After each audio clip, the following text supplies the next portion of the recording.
নমস্কার, আশা করি সকলে খুব ভালো আছো, সুস্থ আছো। ঘরকন্যার একটি নতুন ব্লগে সকলকে স্বাগত জানাই।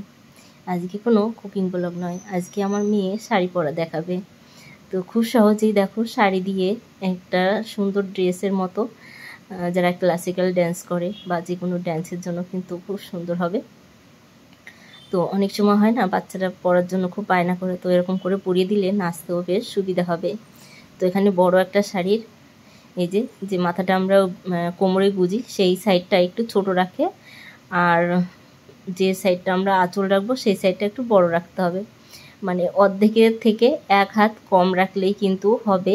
যে সাইডটা আমরা গুজবো সেই দিকটা ধরে কোমরে এই যে এরকম টাইট করে বেঁধে নিতে হবে। আর আঁচলের সাইডটা কিন্তু একটু বেশি বড় থাকতে হবে। আর এরকম একটা প্যান্ট পরে নিতে হবে যাতে বাচ্চারা নাচ করতে সুবিধা হয়। তো এবার দেখো, এই যে শাড়ির সাইডের কোণটা ধরে নিয়েছে, তো ধরে এবার এই যে পেছনে ওই শাড়িটার নিচে দিয়ে নিয়ে আসতে হবে শাড়িটাকে, এনে তারপরে সুন্দর করে এবার কুচি দিতে হবে। তো এই যে দেখে বুঝতেই পারছো কেমন করে ঘুরিয়ে নিয়ে এসছে পায়ের নিচ থেকে। আর এই যে এরকম করে সুন্দর করে কুচি করে নিতে হবে।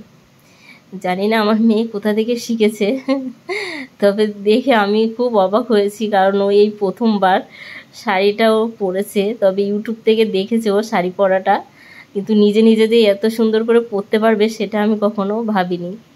হয়তো বলবে যে মা তুমি একটু হেল্প করে দাও, কিন্তু আমি এখানে হেল্প করিনি বা আমাকে করতেও দেয়নি। বলছে মা তুমি দেখো আমি কি করে শাড়িটা পরি। তো নিজে নিজে এরকম করে পরে আবার ভিডিও করেছে। তো অবশ্যই তোমরা দেখেছো শর্ট ভিডিওতে। তো এরকমই, তো নাচ শিখছে সবে এখন, তো তার জন্য অনেক বায়না করে, তো সেটাই একটু মেটানোর চেষ্টা। দেখো এই যে সাইডে যে একটু কাপড় বেঁচে থাকবে, এই কাপড়টা আবার পেছন দিকে গুজে নিতে হবে বেশ সুন্দর করে, যাতে এটা খুলে না যায়।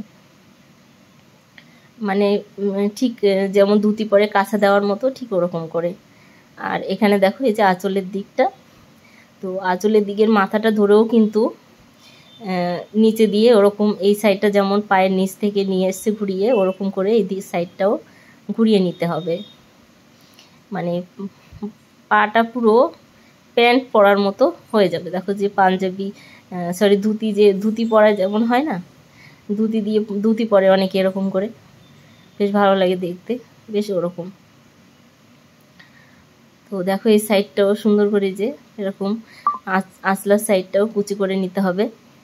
তো ছোট ছোট কুচি করলে বেশি ভালো হয় দেখতে। তো বাচ্চা মানুষ যেমন পেরেছে তেমন করেছে। তো দেখো এখানে সেফটি পিন লাগিয়ে নিতে হবে। তো সেফটি পিনটা আমি লাগিয়ে দিয়েছিলাম। শাড়িটা এই যে পরা হয়ে গেছে। এবার এই যে এখানে একটা কোমর বিছা দিয়ে সুন্দর করে আটকে নিলেই কিন্তু এটা একদম মানে কমপ্লিট হয়ে যাবে সাজটা, শাড়ি পরাটা। তো কেমন লাগলো আজকে শাড়ি পরার মানে ভিডিওটা অবশ্যই কিন্তু জানিও কমেন্ট করে। আজ তবে আসি, দেখা হবে একটা নতুন ভিডিওতে অন্য কোনো সময়। সবাই ভালো থেকো, সুস্থ থেকো, আর ভিডিও দেখতে থাকো। আর চেষ্টা করব তোমাদের সঙ্গে নতুন কিছু দেখানোর। তো আমার মেয়ে এই যে দেখো সেজে গুজে রেডি হয়ে গেছে, তো একটু ভিডিও করবে। আর এখন স্কুল ছুটি দিয়েছে কয়েকদিনের জন্য। তো সবাই ভালো থেকো, সুস্থ থেকো, টাটা।